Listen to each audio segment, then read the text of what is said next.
and good morning. Welcome to Hobby Evolution episode 1K7. Hey, it's Wednesday. Don't forget to take that trash out.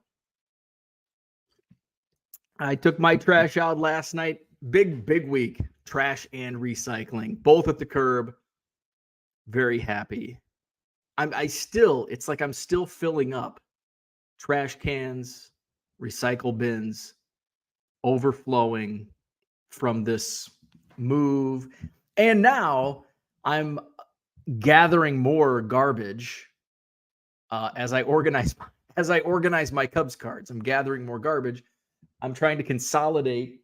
And so there's some boxes that look like box 13. And it's like, you know what? I'm just going to throw this box away. So I am tossing some boxes as well. I'm having fun going through my Cubs. What's funny is this is such a mirage because what you see outside of the two boxes, actually, that's just a box with a lid on top. This room is a freaking mess. I don't know, can you see? Oh yeah, you can see some piles. I mean, there's 1, 2, 3. I've got four row boxes on the floor, and I've got 17, 54 piles. I've been sorting. I've been setting aside Schwarber. How about that? Kyle Schwarber. A couple home runs last night. I'm making a Schwarber pile. Grace, Sosa, Kerry Wood, Mark Pryor, Nico Horner, Ian Hatt, Greg Maddux, Billy Williams, Adbert Alzolay, Rizzo, Sandberg, Miguel Amaya, Brooks Kieschnick, Fergie Jenkins, Jody Davis, Glendon Rush, Ty Griffin, Chris Bryant, Javi Baez, Sandy Sosa, Christian Hernandez. And there's probably a couple names I missed. So yeah, I've been sorting, a little shipping and listing yesterday. I got boosted. I got my COVID shot yesterday. I got my flu shot. My left arm, very sore up here. Right arm, just a little tender. This arm sore. This arm tender. I didn't feel too bad. I was a little tired yesterday afternoon, but I tend to be tired a little bit every afternoon. So I don't know if it was really a direct correlation from the shots that were poked in my arm. I got my COVID shot. I didn't grow a third eye, only a third nipple, which is okay. It's a little fidget spinner. No, I didn't grow a third nipple either. Not yet, at least. Not yet. So that's what I did yesterday. We had Taigu last night, which is my favorite. Taigu kind of sounds like Prego and Ragu, the spaghetti sauce, but it couldn't be further from that. It's actually a Chinese restaurant with homemade noodles, delicious. Taigu was one of these restaurants. It's in downtown Middleton. It's actually right across the street from the post office that I'm at every single day, except for Sundays. It's over by a couple bars I like, Village Green, Long Table, just down the street from Free House. And on the other side is my favorite sushi joint. So it's just loaded with fun. Post office, sushi, Chinese, bars, burgers, downtown Middleton. So we went to Taigu. I had the sesame chicken, which is one of my favorites. My wife had the noodles, which the noodles come in this gigantic, it weighs like 17 pounds. It's just huge. So like she doesn't eat very much of it. So it's like 3 meals in one, which is awesome. Sesame chicken, I was picking. We watched Jeopardy during dinner, and we got kind of a late start on Jeopardy. We might have started a second episode or something. So it was like, I'm done. But we still have double Jeopardy. I'm like, oh shit. Because I've still got this food and I'll eat. Like, I am like, what are the animals that just, if you put food in front of them, they will continue eating? That's what I am when it comes to Chinese food. I just keep eating it, and I pick and I continue. And so finally I'm like, I close the lid. My wife goes, Well, don't. I'm gonna put that in another bowl because she doesn't like putting the styrofoam in the refrigerator. And I'm like, I just need to close it because I'm gonna continue eating it if I don't. Sesame chicken and crab rangoon. They have really good crab rangoon. It was actually a place that we had gone to. Like we always go to this. Like we've been going to the sushi place, Takara, since like not long after we started dating, 9 years ago. And Taigu has, I think, been there for about the same amount of time. And I had a coworker that loved it, would go to lunch there every once in a while. And I'm like, I'll give it a try sometimes. But I had my, like when you have your joints, not those kind, when you have your joints, you just go to the same joint. Like you have a Chinese, like this is my Chinese place. I'm going to go to this Chinese place. This is my sushi place. I'm not going to go to other sushi places unless we're going out with friends. Hey, let's meet at X marks the spot. So we kind of had a Chinese place already, but we tried Taigu. Now the Chinese place we had before was kind of one of those strip mall, greasy spoon Chinese places, which are the best, which are very good. So I'm like, I don't know if I want this non-greasy, this homemade Chinese. I want the crap that's gonna kill me. So we go to Taigu, and I think we went with a couple friend of ours and another couple, and it's like, wow, this is pretty good. But we never went back. We liked it, but we never went back. All of a sudden during COVID, it's like we're trying to find restaurants that are still open for takeout and whatnot. And we kind of like just staying in our own little safe zone on the west side. And like, oh, let's try Taigu. And all of a sudden it's now in the rotation. Basically, when we eat, like, and we don't really eat out that much. We do takeout, like we do when we do eat out, it's basically just takeout, carry out, whatever you call it. We called it carry out growing up. Now I guess I call it takeout. Carry out.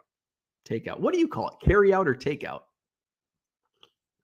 I think that's another one of those words that I say, or terms that I say I use both, but I end up using the other one more than the other.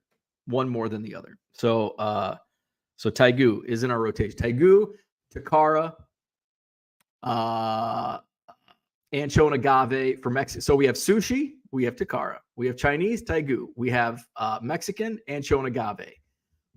And that's like it. Because my wife doesn't eat like chicken. Like we eat chicken enough at home. She's like, I don't want to go out and eat chicken.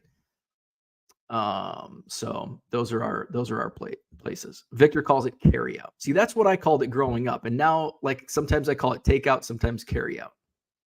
Little bit of both. So that's what I did yesterday. Today is Wednesday. We're booking up fast for the Madison Card Show, which is coming up Saturday, October 28th.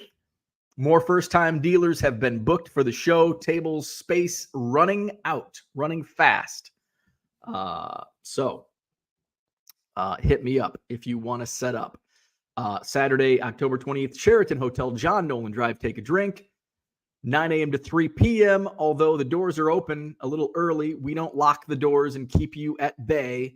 You can come wander the floor, just be nice and respectful and all that good stuff. And like last month I had like 4 people at my table at 7:30, 7:45. So I like to get there early. So my boxes are set up so people can dig through my boxes. One of the dealers, I don't think he was a dealer, but I think he was with one of the dealers. He came upstairs. He was in the downstairs room and he came upstairs and he's like, I knew you'd be set up. And hey, I think he spent like $50 with me before 8:00. So note to dealers, there's customers looking to spend money early in the morning. So the earlier you get there, the more money you may make. So Saturday, October 20th. Before that, though, coming up this coming Sunday, I'll be in Janesville, Wisconsin for the Janesville Card Show, Holiday Inn just off the Interstate I-39 in Janesville.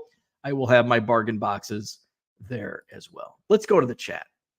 We've got George in the house. What is happening, George? Carlo Does Vintage is here. Good morning. A beautiful day in Schwarberville. 2 bombs for Kyle Schwarber. I miss him. If there's not many. I mean, I miss all former Cubs. I can't say that. I don't miss them all. But there's quite a few that I miss. When they underperform, though, it's a lot easier to, like Chris Bryant has underperformed since he left the Cubs. He underperformed with the Cubs in that last year or two. But then there's guys like Kyle Schwarber, who I know he only hit 197 in the regular season, but he hit 47 home runs, and we love the long ball. Everybody loves the long ball. So Kyle Schwarber, and everybody really loves the October long ball. So, and times 2 last night for Mr. Schwarber. It's like I'm in this group chat, and somebody said it was starting to get a little too the shit was running deep about missing Schwarber. It was almost like Kyle Schwarber has reached like Bill Brasky status among Cubs fans. And it's like, let's pump the brakes. Yes, the home runs are exciting, but he hit 197. If he hit 197, if he hit 47 home runs, I'm sure we would still love him. But if he only hits 30 home runs and hits 197, then you've got a problem. But I do love Kyle Schwarber. I love the 2 home runs. I'm now rooting for the Phillies. I kind of went in like, I kind of want to actually know what did I say? Because I've initially I wanted the Orioles versus who? Like, let's go way back. I think I wanted Orioles versus Rays? No, I can't remember. I don't remember the bracket. I think I wanted Orioles and Braves in the World Series. I'm pretty sure that's what I wanted. But now it's like Phillies. And then I think as it went on, it's like, oh, I'll root for the Diamondbacks. And now it's like Diamondbacks, Phillies. It's like, I kind of want the Phillies to win. I'm pretty much a Phillies fan in this series. Other side, it's Rangers and Astros, and that's Rangers. That's an easy one. Rooting for the Rangers on that one. So, and it looks like it might be shaping up for a Rangers-Phillies World Series, which I probably won't watch, but hey, go Rangers, go Phillies. I did have like an inning on last night. I had about an inning. I was down here just wrapping some things up and turned the game on for an inning or 2 innings. Otherwise, I have no interest. It's fun to get the highlights. But somebody's like, Kyle Schwarber is becoming this generation's Lou Brock. And I'm like, whoa, whoa, whoa, whoa, whoa, whoa. No. I just kept my mouth shut.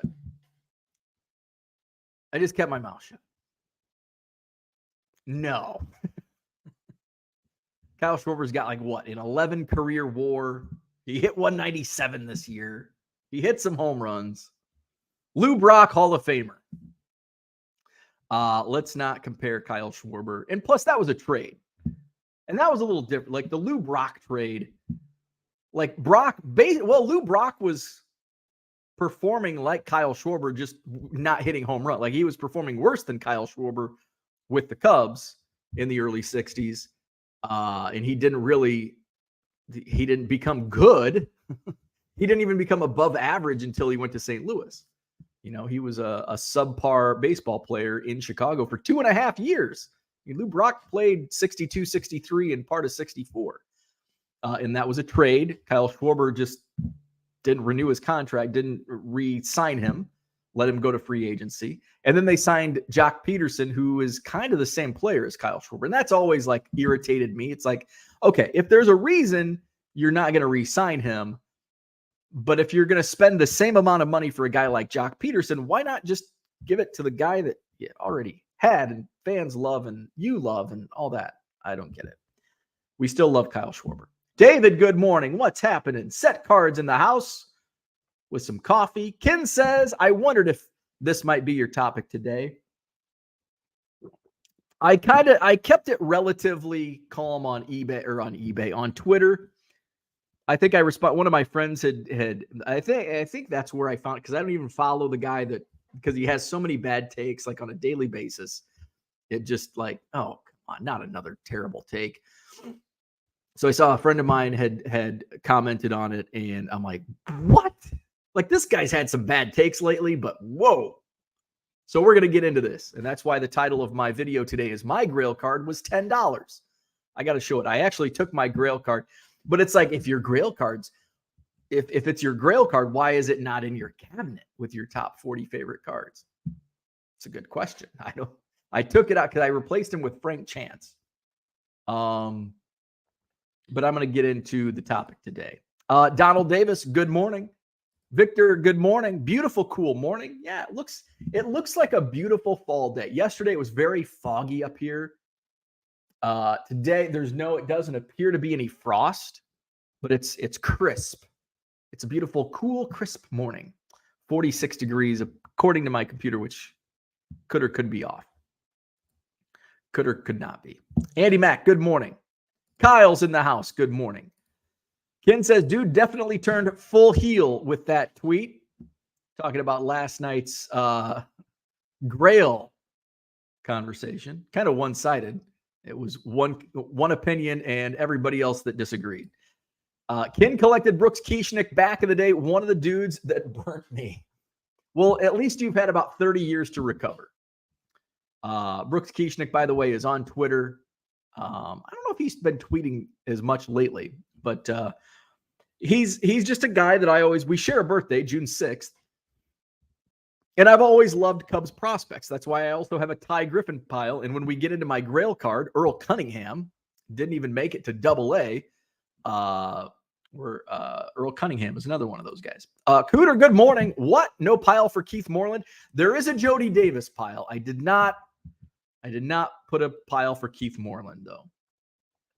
JW, good morning. No Luis Salazar piles. There are some guys that sometimes in various times that I've organized my Cubs, when I like kind of pick and choose the players that I want to separate. Salazar and Moreland have never been a part of that, but Sean Dunston has. Scott Sanderson, I separated him in a previous sorting expedition. This time around, Jody Davis, because he's been very active on social media, and he's actually been tweeting quite a bit about baseball, or posting about baseball cards and kind of his memories, and just showing off cards on his various social medias. I don't think it's actually him. I think it's his like assistant that does most of the. I think he kind of. I don't know this for fact, but I would venture to guess Jody is telling his assistant what to type. And I'm sure the assistant comes up with their own content, but Jody's like, hey, I've got a thought. Tweet this, Facebook that. That's kind of how I think it rolls. Sports card ripping teacher, good morning. Those animals would be called my kids. They don't stop eating dinner.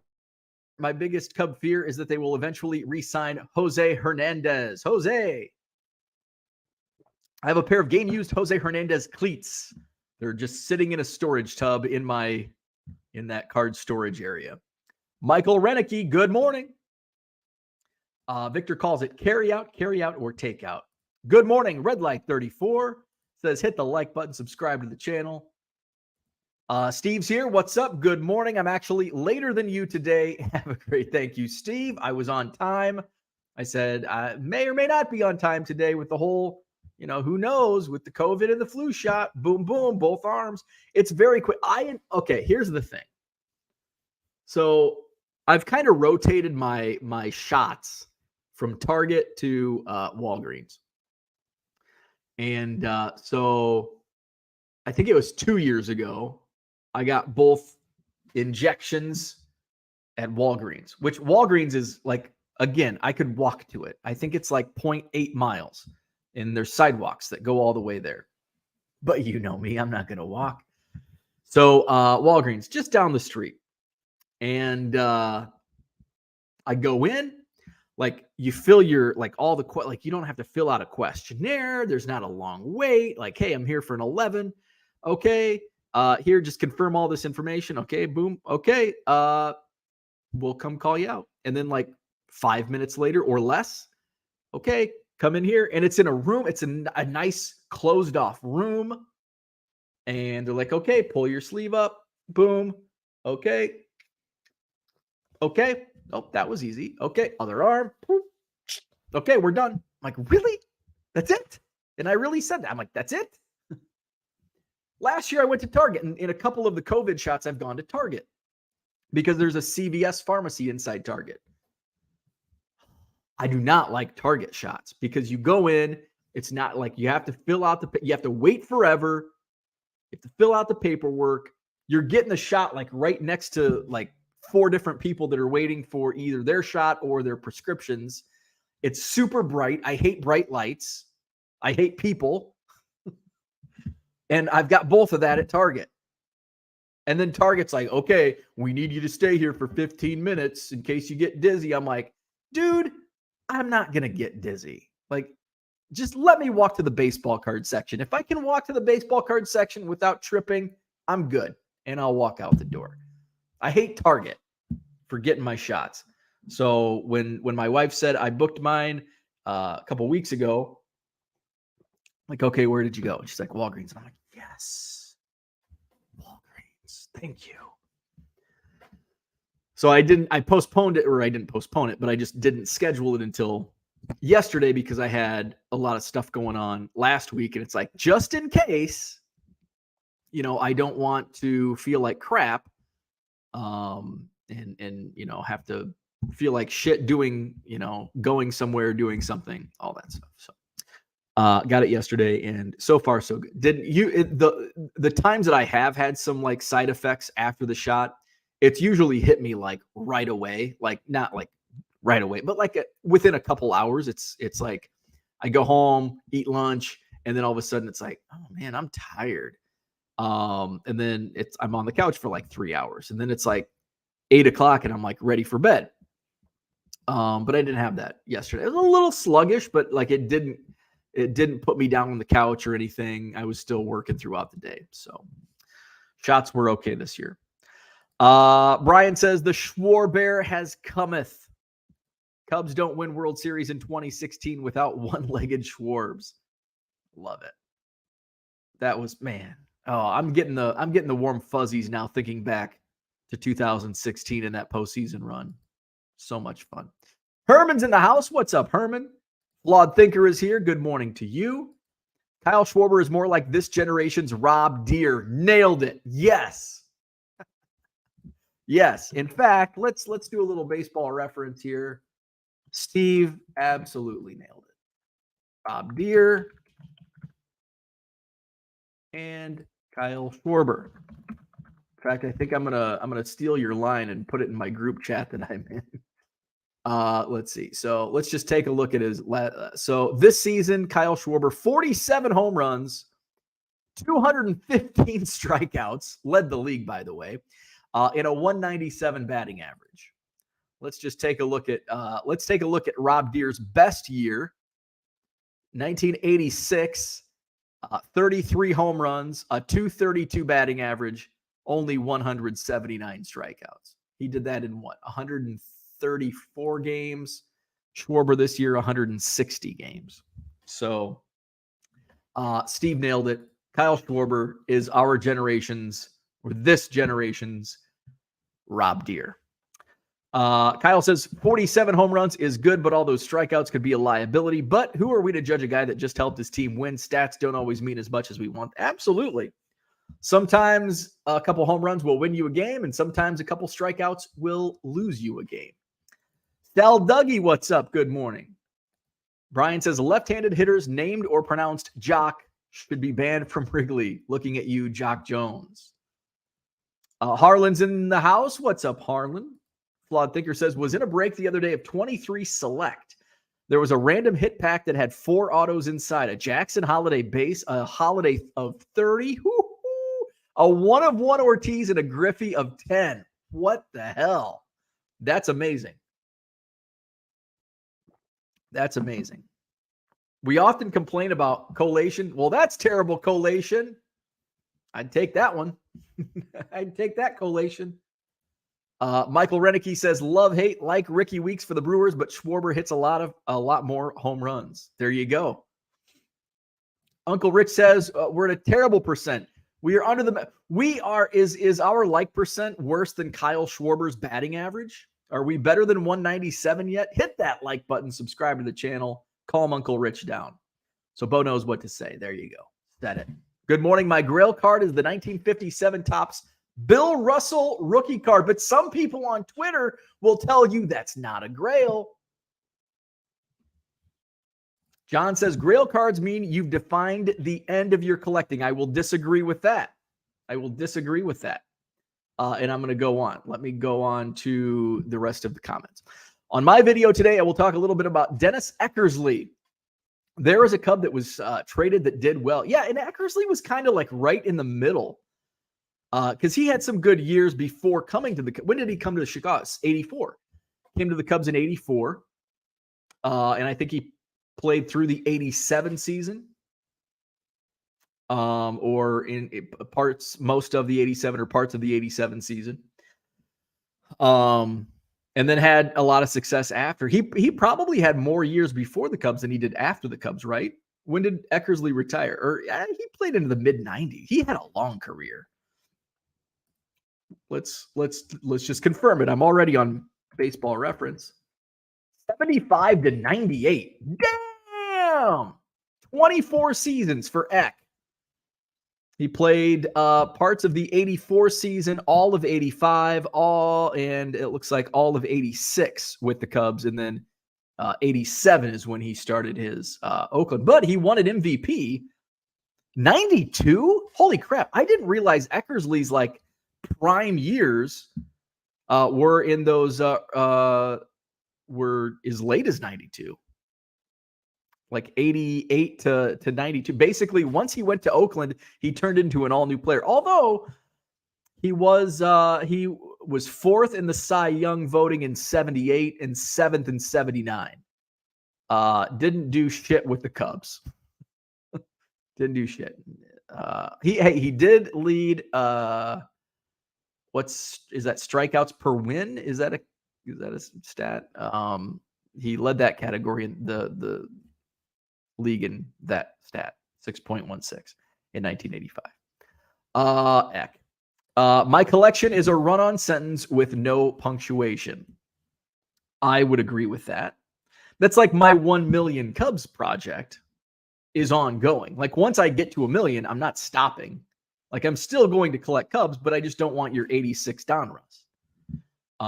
In fact, I don't want it now. I had a couple people reach out like, hey, are you ready to do some trades? I'm not. I'm probably never going to be ready for trades unless it's for something I want. I'm like, it depends. If there's something I need, I'll trade for it, whether it's, pre-war, it's an old oddball. I have most of the current modern oddballs from the 80s on up. New stuff. There's a lot of new stuff, especially if it's serial numbered that I don't have. So, but otherwise I'm just not, I don't want to trade for 89 score. I've got, as I continue digging through boxes, I realized, damn, and not just like 89 score, like 2020 tops. My God. I have I could probably fill a 4-row box of like each player from 2020 tops for the Cubs. Ken says, actually, he had a wrestling card guy agreeing with him. Yeah. And I know who I'm not really surprised David took that stance. I like David, has an awesome collection. I'm not really surprised by his opinion on it. I used to like that guy, but during the card boom, he turned into a heel as well.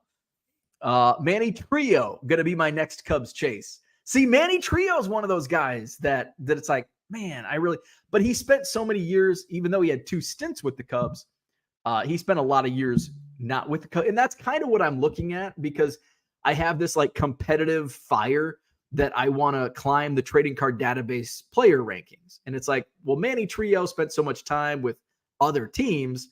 Like I just have and I'm sure I have many of his non-Cubs cards, but they're just not organized.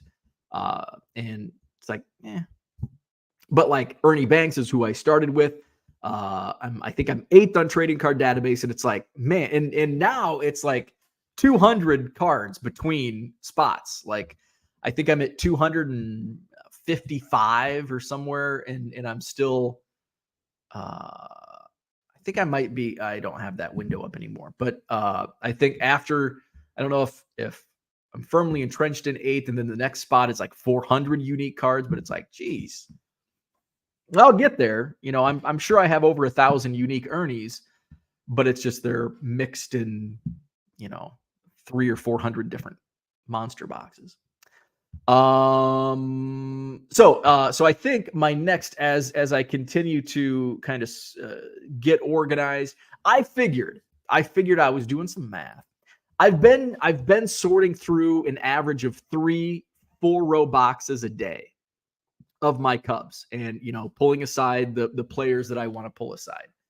So if that trend continues every single day, which it won't, but if it does, I have to sort through, let's see. So right now I have roughly just under 990,000 Cubs, and say every box is packed full. Say it's 3,200. It's probably like 3,000 cards, but let's say 3,200 per box.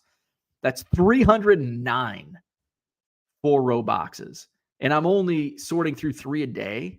That's 103 days. And that's that's 3.5 months. It would take me 3.5 months. So I started like this week or last week. I started last week.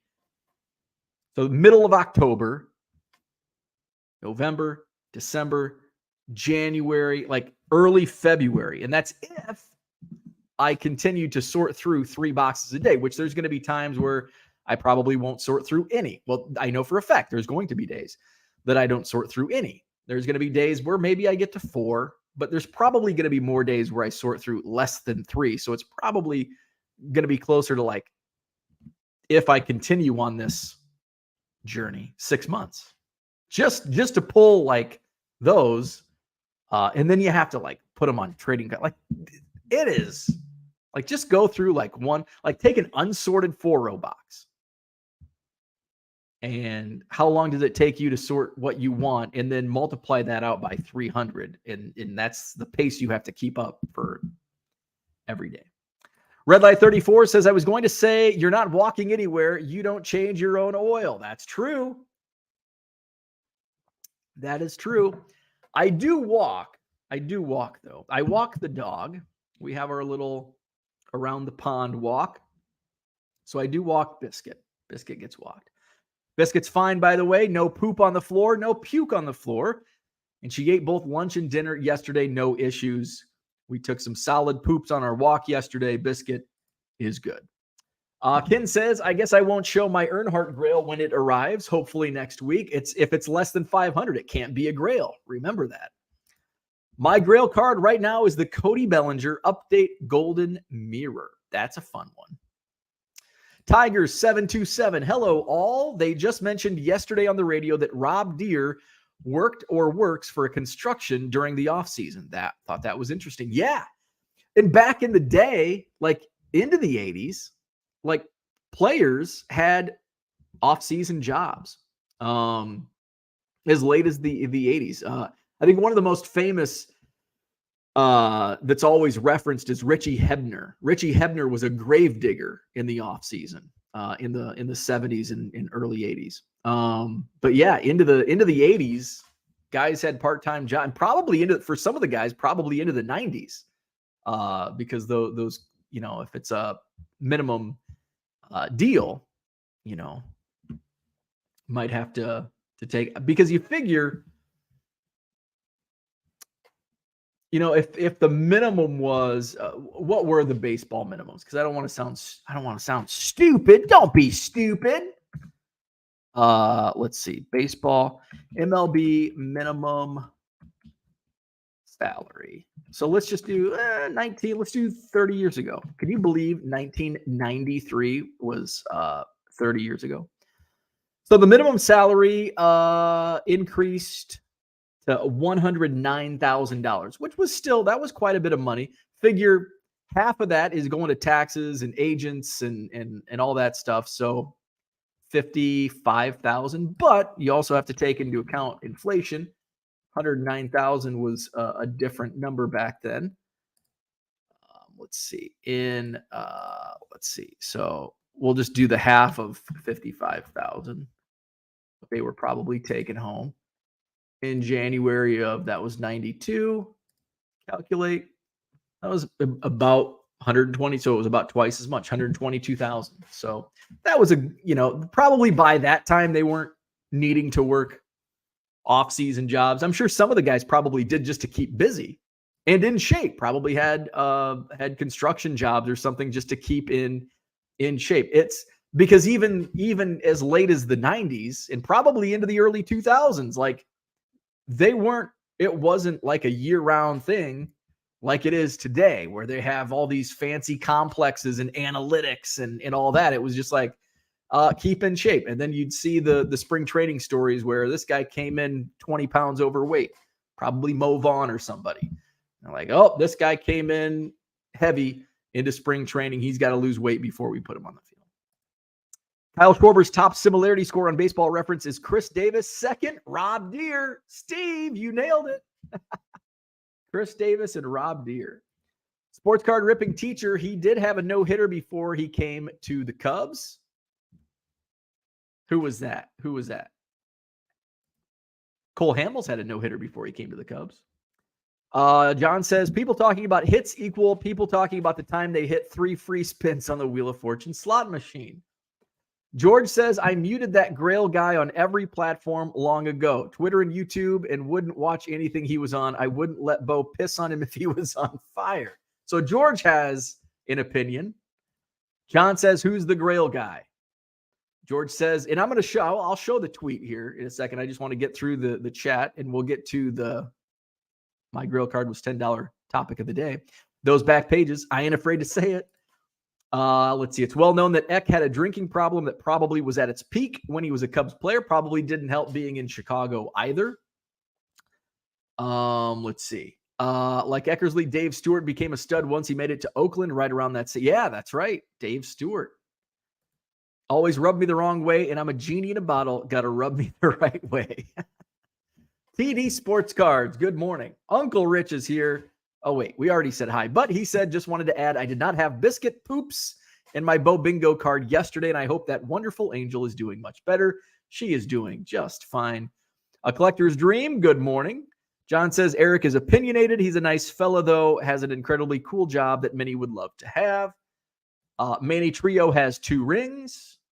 Tanked Up Threads, what's up? Good morning. Congrats on 1K7 episodes. Caught another live. The shots didn't make you sick. Great news. Keep rocking. You betcha. Let's see. Dat Dude from Duryea. Eckersley did well because Oakland had a lineup of Canseco, McGuire, and Henderson, not Jody Davis, Bob Dernier, and Sean Dunston. There is a difference with playing with a lead. That's a good point. Eckersley did well because he reinvented himself into a 1-inning pitcher. Had nothing to do with the lineup he was a part of. As a closer, he simply had to get 3 players out. It also helps when you have that lineup, though, and you get put into positions where you are a closer and you're into close. If you're on a team with Bobby Dernier and Jody Davis and Sean Dunston, you're not closing out many games. Eckersley checked into an alcohol rehab center after the 1986 season, right after his final season with the Cubs. Interesting. You can actually see a player's salary on BBR. Brian Bourne in the house. Good morning. Bruce Bell says, I heard the word stupid mentioned. I spelled it stupid. Stupid. There's a team here that went across the street to delivery company and picked themselves up a pitcher through a gem before they shit the bed. Gotta be Alex Gonzalez. Show that senior Grail card. Ken, Dale Senior. My Dale Senior Grail card was south of $10. The Optima card where he's holding a largemouth bass. Awesome. Hobby News Daily. Cheers. Good morning. So my Grail card was $10. I'm going to go get it. I should have did this earlier. Shit. I bet I probably can't find it now. Oh, no. Oh, there it is. It's in my secondary. Let's bring the whole thing. So this is my Grail card. Pick which one it is. There's my Grail card. It was only $10. Bottom right.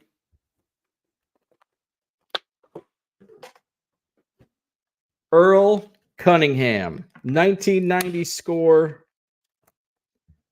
autographed in blue Sharpie.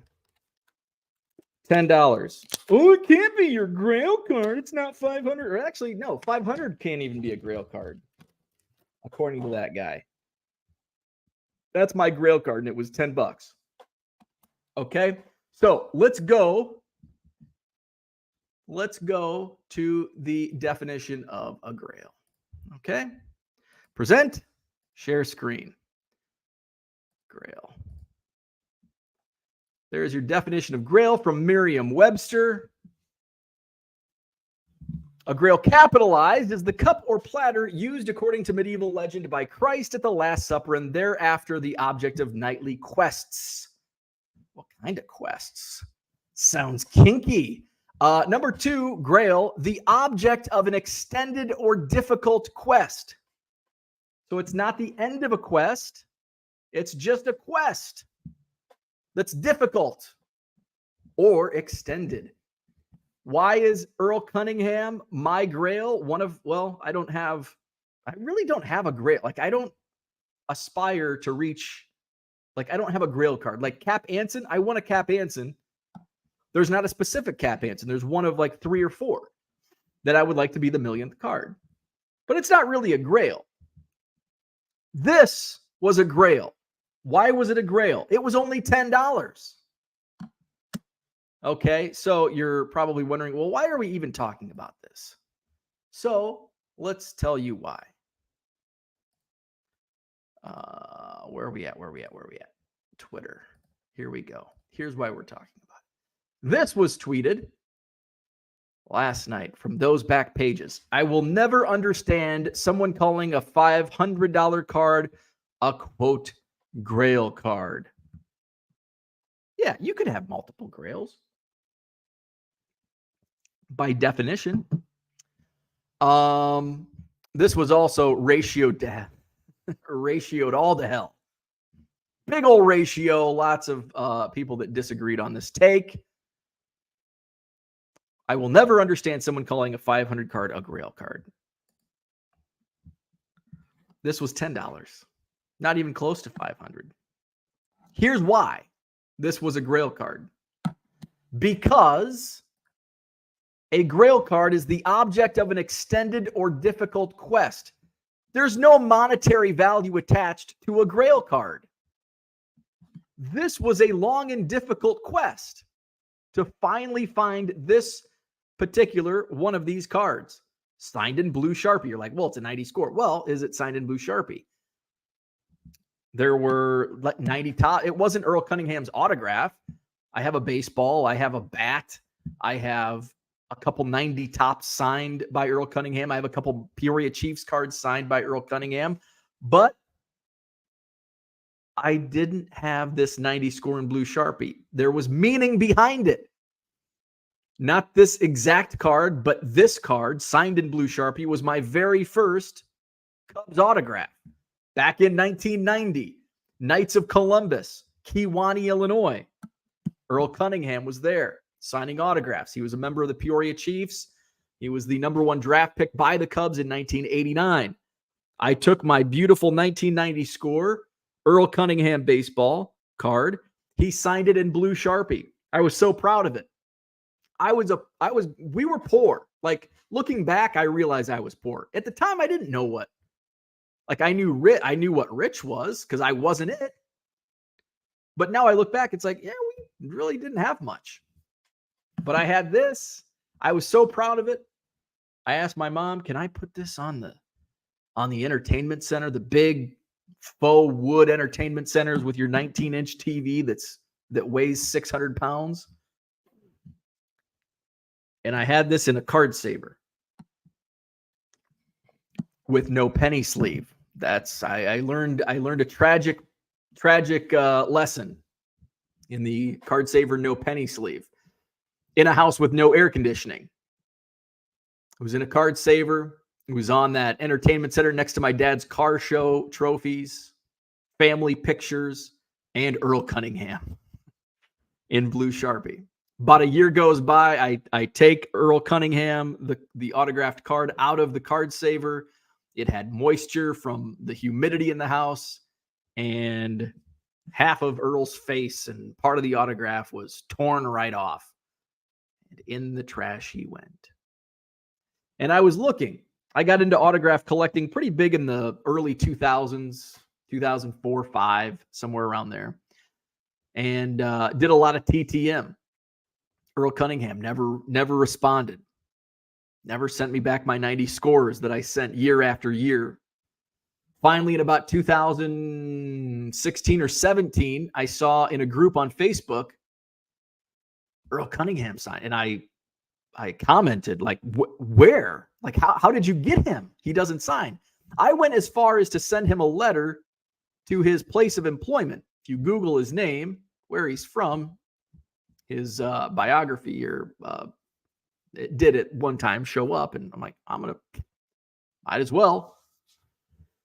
So the guy sent me a PM, a private message from the Facebook group, and he's like, hey, I'm going to send you the address, but do not give it out because, he never, as you know, he doesn't sign, and I don't want this getting out. So just keep it to yourself. So I did, sent Earl 90 score with a blue Sharpie, and I never got it returned. Finally, in about 2018, somebody on Twitter, and I've documented, I wrote blogs about this particular card that I was in pursuit of. It was a long quest. It was, you could call it an extended or difficult quest because it spanned almost 15 years of me looking for this $10 card. Somebody had it on eBay for like $15. I'm like, well, I should have just bought it outright. I shouldn't have taken the chance of sending an offer, but I did send an offer, $10. Boom. Accepted. I actually bought 2. The guy had 3 of them. Like, I don't need 3, but I could use 2. So here it is. My Grail, $10. Earl Cunningham, 90 score. But according to some people on the internet, they don't understand why a $500 card is a Grail. And these gatekeepers of the hobby, they're just in it for themselves. They don't want the hobby to grow because they are, this is my opinion, they are selfish because they don't want it to grow, and they don't want competition from other people for their cards. They want all the cards to themselves. But they'll come out and tell you, don't listen to those influencers on the internet. Don't listen to Jeff Wilson and Jeff Wilson, the sports card investor. He's bad for the hobby. No, he's not. You know who's bad for the hobby? People that tell you who to listen to and who not to listen to. You know what I say? Do whatever the fuck you want. If you want to listen to Jeff Wilson, the sports card investor, cool, go ahead. If you want to listen to those back pages, and even though I think it's a shitty opinion and a shitty take, $500 shouldn't be a Grail, that's a shitty take. You can listen to them if you want. Just make your own decisions. Think for yourself. But is somebody telling you to think for yourself? Are they telling you how to think? I don't know. But a Grail card there's no monetary value attached to a Grail card. A Grail card could be just like my Earl Cunningham that was $10. I bet Ethan Roberts, pitcher for the Chicago Cubs, I bet his Superfractor was a Grail. Having your own baseball card and a 1-of-1 Superfractor, I'll tell you it wasn't $500. I think it was $400. So don't let these internet people shit on your parade, because some people only have $10 to spend a month on the hobby. And $10, you expect them to, but what's a good monetary value for a Grail? Because a Grail is subjective. It could be a $10 Earl Cunningham autographed card. It could be a Mickey Mantle 52. One, you're going to get one faster than the other, but that doesn't lessen the definition of Grail. A Grail is what you make it. Where we at? Let's see.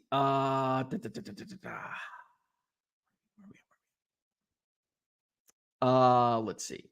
Here we go. Ken says, as much as I'm shitting on TBP's arrogant Grail tweet, I acknowledge that Grail is one of the most overused terms in the hobby.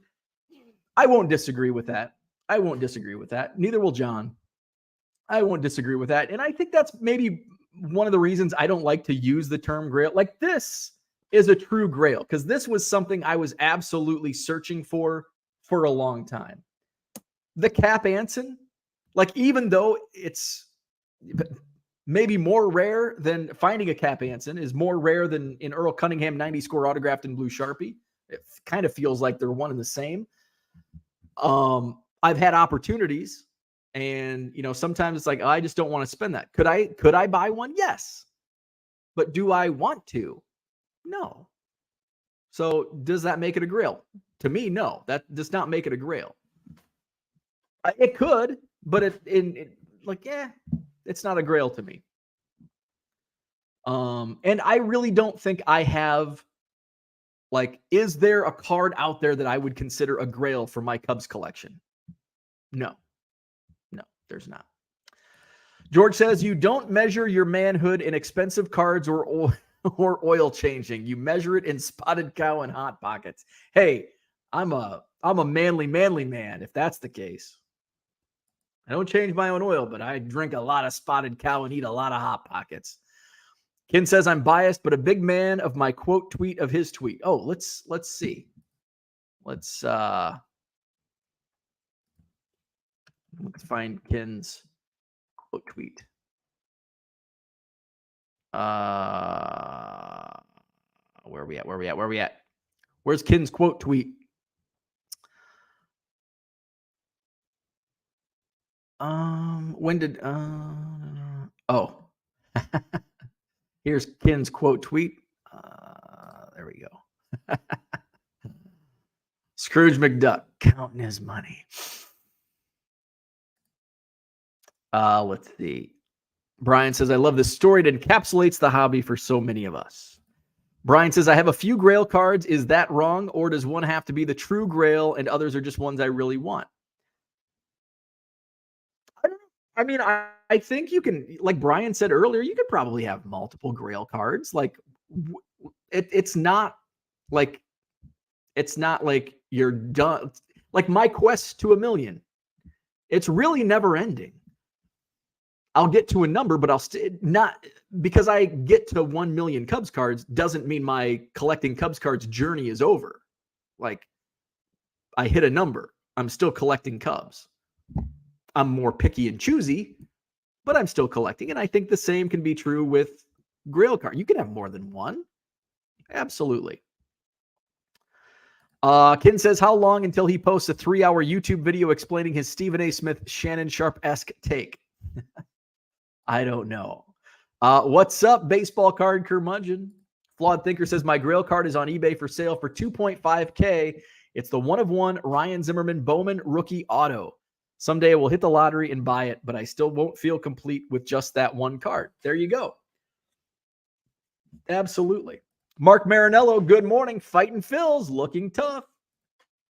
John says, I suppose I treat all cards I need equally. None are elevated above the others. Base thinking, but it keeps things uncomplicated. It means I don't spend emotionally.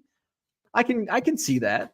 And I certainly have my favorites. Just like you have your favorite children. I think that's real. I don't have kids, but I think deep down there's favorites. But I have favorite children among my Cubs collection. My Earl, certainly at the top. Like those 40 cards behind me in that case, definitely are better than my 1989 Topps Ryan Sandberg. I have probably 3,000 of them. So it's not as unique. Dak T-Mac fan, I think white whale is a better description of a card one seeks for a long period of time. Most people use Grail to describe their most wanted card, which would be their most valuable. Let's see. Brian says it's a fake auto. Ken says, great point, but I think they become interchangeable. It's actually been a while since I've heard white whale, and it's a term I used when I was hardcore into the Andrew Shaw project. Yeah, it's kind of been used interchangeably. white whale and so Grail, Merriam-Webster's definition, the object of an extended or difficult quest. No monetary value to it, and I don't think there's a monetary value to the white whale term. An objective that is relentlessly or obsessively pursued but difficult to achieve. Again, I think both of those definitions are subjective and not monetarily based. Does Earl Cunningham sign in Topps Archives? Earl does not sign. I mean, every once in a blue moon, he will sign. No, he does not sign in Topps Archives. Collector's Dream, great story. Thank you for sharing. That was a true Grail card story. John says, I would say that folks like yourself want customers to grow and not the hobby in particular. I won't. But I also, even before I did this full time, I still think people like Sports Card Investor, I still think mainstream stories in the hobby are good, generally speaking, for the hobby.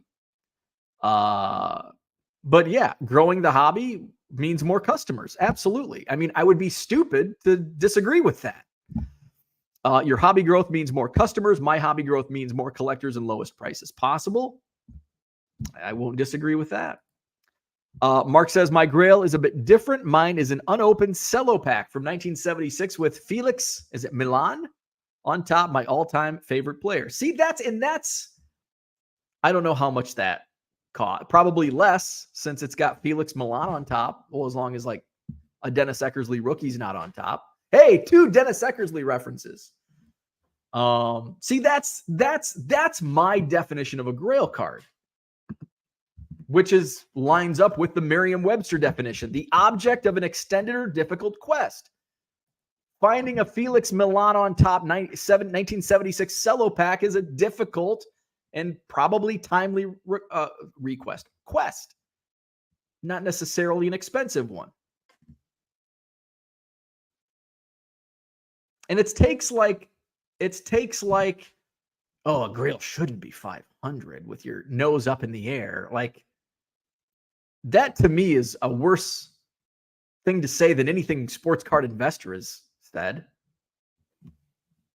TD Sports Cards. I still have my first one of one that I pulled. Theo Riddick printing plate auto. Born in Michigan, brought up a Lions fan. It was ironic and awesome when I pulled it. Pulled dozens since then. Very cool. John usually disagrees with everything. Hey, I can't disagree with that either. Carlo does vintage.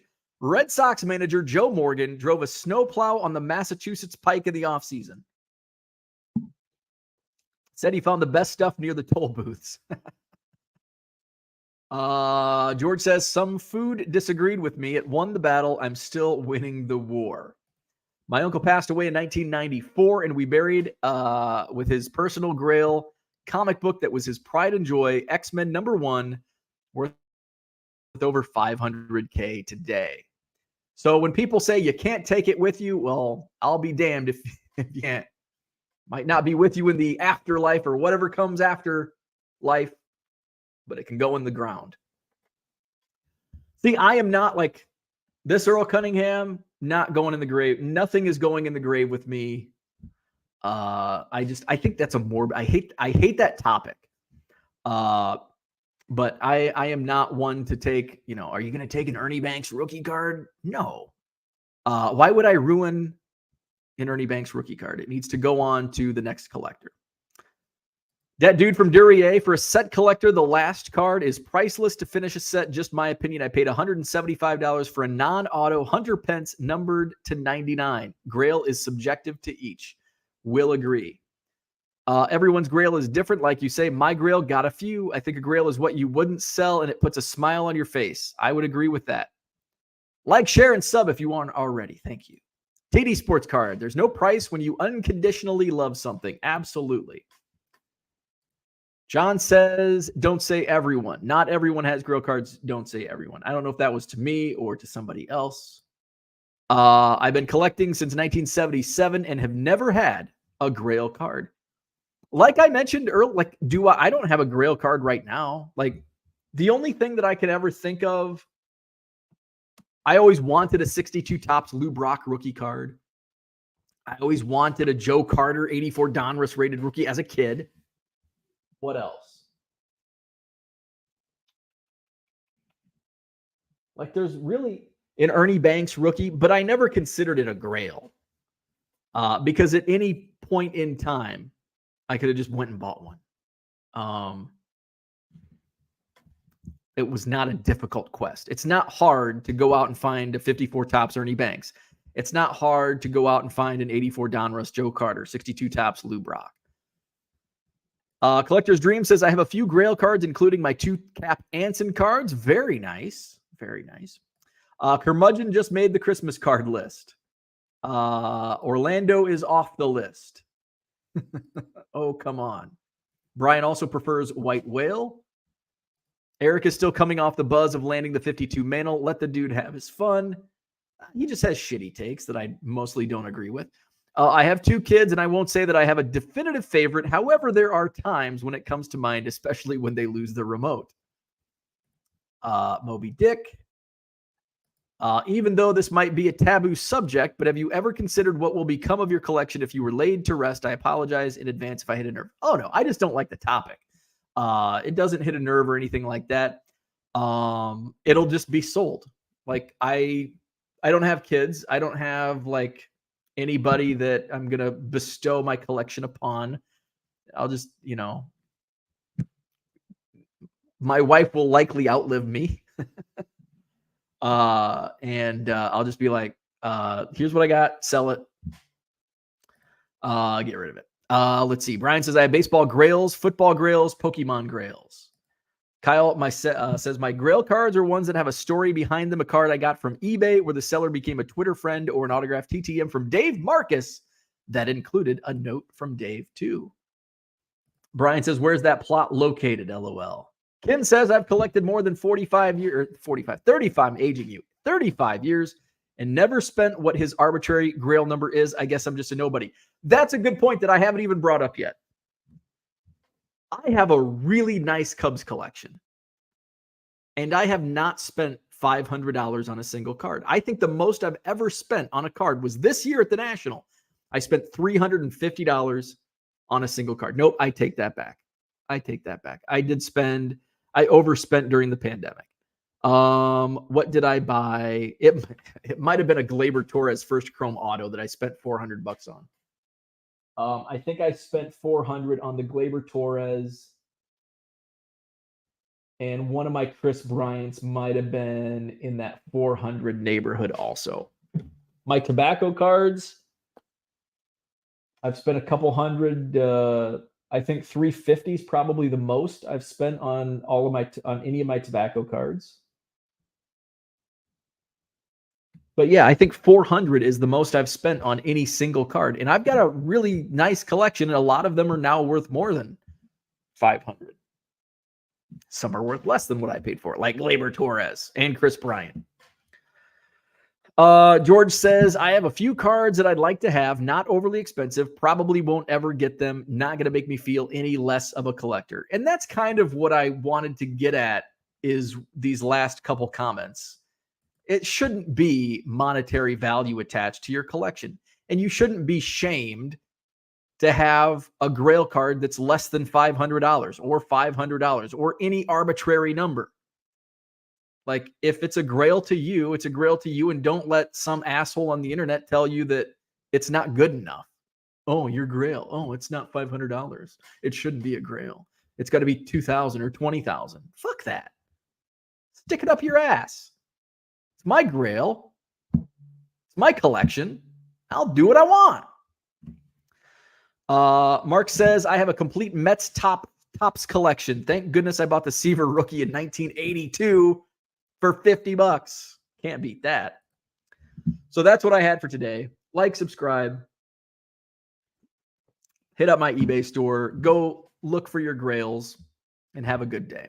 We'll be back at it tomorrow morning. Tomorrow's Thursday already. Can you believe that? I cannot. I'll be in Janesville this Sunday, Janesville Card Show, 9 to 3, Holiday Inn Convention Center, just off I-39, Janesville, Wisconsin. I will have my bargain boxes, and hell, maybe one of your Grail cards is in my quarter box. So come see me in Janesville. Scrolling on the bottom of your screen is the next Madison Card Show, Saturday, October 28th. Sheraton Hotel, John Nolan Drive, 125 dealer tables, getting close to being sold out. So if you do need a table, get with me real quick. So have a great day. Like, subscribe. See you tomorrow.